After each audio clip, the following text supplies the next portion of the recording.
6'8 Demigod .4. I'm not gonna lie, I use this build down for everything. I use it for rec, pro, share the one, stage. The builds are all around great build for every game mode you want to do. So without further ado, let's go ahead and actually get into the builder, you know. And one more thing before we start the builder, I just want to say this build was inspired by Glock 19, the YouTuber. You know, he's one of the main people I see that play on 6'8 and really cook with him. And I had seen his build he had made. I had just really tweaked it to make it an all around every game mode type of build. So hopefully I enjoy it. You know, if you want to go check out his channel will be linked in the description below. For the position, to make the 6'8 .4, I went shooting guard because point guard you can only go up to 6'7. 6'7. So I went to shooting guard. Now shooting guard we're gonna go 6'8, 185 pounds to be as fast as possible, and then we go 7 foot wingspan. Now at first I had a 7'1" wingspan, but you see we're gonna get an 87 mid range, so I went 7 foot for the 89 mid range. That way I could get set special on gold and use my badge max +2 to boost that to legendary. And as y'all know, legendary give you a 14% chance boost hit versus Hall of Fame give you like an 8% chance. So you know you're greening everything, and you're already tall, so you're shooting up all the little small ass guards. Alright, so first, me personally, how I like making my builds, I'll go straight to my shooting because I'm always gonna shoot hella shots. I maxed out my mid range to 89. This build will involve cap breakers, so if you don't got cap breakers, I feel bad for you, but work your way up to it. We're gonna do our 3-pointer at an 83.3, and the reason we do an 83.3 for our 3-pointer is just so we can get that limitless range on bronze. Now a lot of people may not like really think limitless range bronze is that worth needing of a badge, but me personally, I feel like bronze limitless range is still a great fucking badge. For the free throw, I mean it's very cheap, just up your free throw. If you play rec, that's a good way to up your free throw. So you go ahead and make sure you know you get the right attributes to be able to hit your free throws in the clutch and all that type of stuff. Next, we're going over to our playmaking. I do my playmaking next because of course I'm the main ball handler on my team. So with that being said, we're gonna go 86 ball handle to get not the elite dribble moves, but the good enough dribble moves on this build. Oh no, I'm sorry, we're gonna go 85 ball handle. We use one of our +1s to get to the 86 for the ankle assassin silver. I think it's a pretty good badge, to be honest. I feel like the difference between silver and bronze. When I played and I had my bronze before I get my +1. So ball handle 85, but if you don't want to use a +1 on it, then you know you can just stay 85, use a +1 somewhere else on this build. Then we go speed with ball. Speed with ball, we're gonna have to put that up to 80. Now we put it up to 80 for certain badges, and also to like, you know, badge requirements and things of that nature that we need to get the animation they want to be able to dribble. And you won't be a fucking sloth with the ball. So 80 was the sweet spot threshold for like the tall guard builds as well.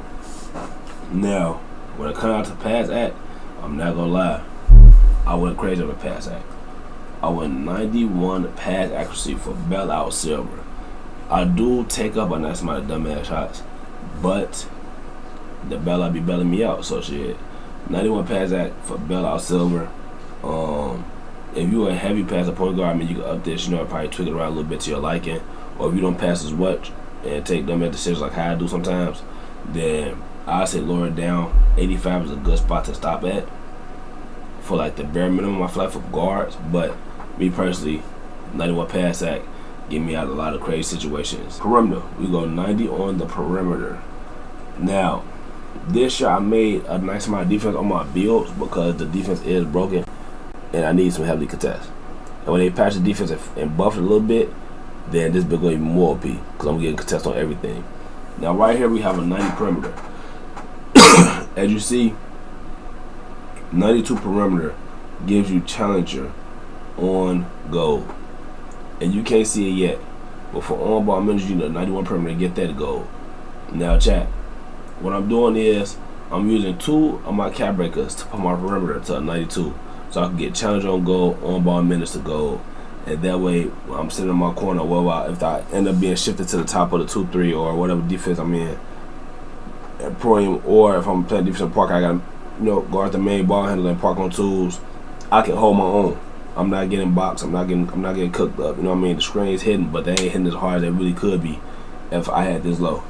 So we go 90 on the perimeter defense. Next, the 60 still is already there. I'm not going house still because I can really anticipate when a person gonna pass the ball and like when I'm going to get the steal. So with that being said, I went 60 on the steal, bronze interceptor. That's all I really need personally. And then not only that, if you go super high on your steal to a 73, you gotta tweak something else somewhere around here to go ahead, you know. So that's why I say, if you want to lower your pass at, you probably can go higher on the steal or higher on the perimeter. But me personally, 60 steals was good enough for me because, I mean, I'm gonna be in the lanes, but like not really as much as my teammates will. Block.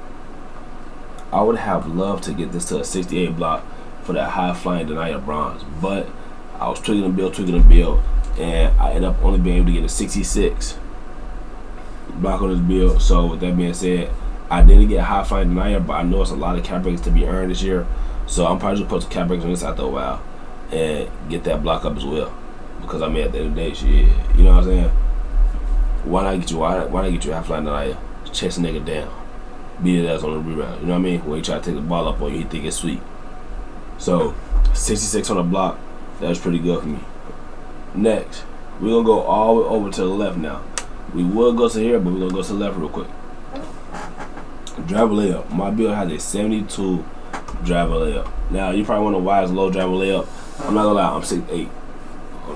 That's my reason. I'm 6'8", 7 for wingspan. Not only that, I really do layups. I'm a very heavy dunker. So with that being said, I'm not really taking layups and trying to do all the flashy little layups over people and stuff like that. I'm going straight in and holding that right stick down. I'm booming niggas. And with that being said, we can go 92 on our driver dunk.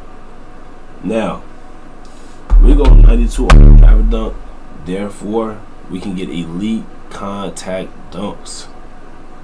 And with those elite contact dunks, what's going to come from that is crazy ass highlights.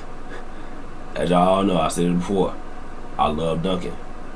I love hitting nigga with a hit on his head, you hear me? So 92 driver dunk, we're gonna use 4 cap breakers to get that to a 96 driver dunk. I like this part of the build a lot. So 92 driver dunk, 4 cap breakers, get you to a 96. Alright? That's how you get the elite contact dunks. Next, we go over here. We're gonna go to our physicals. We got an 84 speed. If you want to try to go higher, you can, but me personally, I feel like an 84 is good enough. I use certain motion styles that will help me be able to like run faster down the court, or it seems to be running faster down the court, you know. So I use an 84 speed and agility. My agility is an 85. And the reason my agility is 85 because I mean it helps you move left to right around the court. So if a person is running around screens, my agility is high. My predicts to get up there after a while, after so many cap breakers, then that's even more of a plus. Or when I need to turn the corner and chase somebody, I can do that. Per try cut to the paint, you can get off your feet faster. You 6'8", you gonna need that agility. So don't even try to mess around with it and lower it down super low to the 70s. Agility is good this year. Keep that in mind. Strength, we're leaving our strength at 55. I really didn't touch this because I really didn't see nothing. I really need to use this for real. Unless like I was doing some post scoring shit or something like that. But strength, I left it at a 55. Vertical, okay. This where it low-key gets a little bit tricky at, depending on how hard you want to grind the game.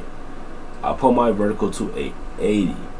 Now, I put my vertical to 80 due to the fact that I'm going to get posterizer on the goal after you put at least 1 +1 on your driver dunk. Now, to get the elite contact, you need an 82 vertical. I was going to use 2 cap breakers on my vert as well. That way I get the elite contact dunks and all the other stuff above. So, with that being said, vertical 80, 2 cap breakers. Unless you lower something else down, you want to switch it around and get your vertical to 82 automatically, and then just work on whatever else it is, or you don't really care about the other stats you knock down, then you can do that as well. And automatically have that ready before you do end up getting your driver dunk to a 96.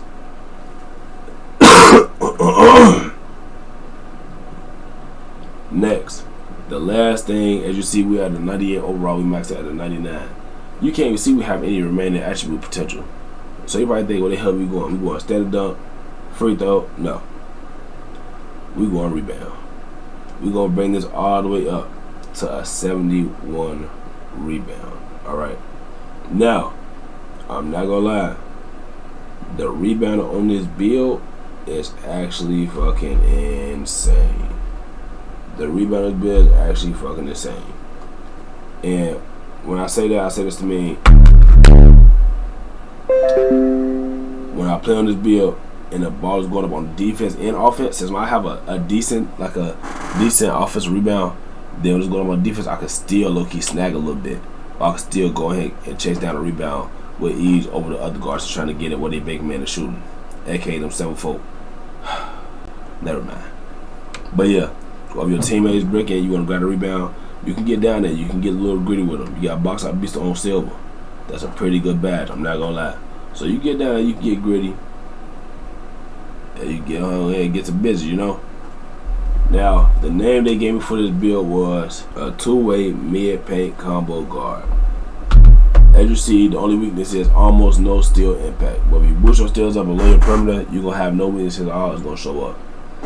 Strengths: a poster waiting to happen. Moves the ball, creates chaos. Premier perimeter defender. Buckets from midi like it's nothing. Now, I'm not gonna lie.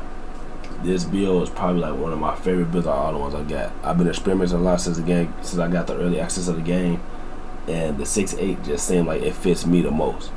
I'm tall, I can stick defense. I'm actually pretty fast since I got my custom takeover. Everything about this build just speaks me, you know. So, two-way mid-paint combo guard, shades of Ronaldo, Blackman, 03-02 Kobe Bryant, and 91-92 John Starks. Hope y'all enjoyed the build, man. Make sure y'all put in the comments below what y'all had changed about the build, if y'all would have changed anything, or if y'all like the build enough. Make sure y'all go ahead and send it to my IG that y'all made the build. I'm gonna repost everything, man. I'm gonna go ahead and show y'all stuff, all that. And yeah, without further ado, make sure you like, subscribe, and comment if you're new. I'm out, bro. Peace.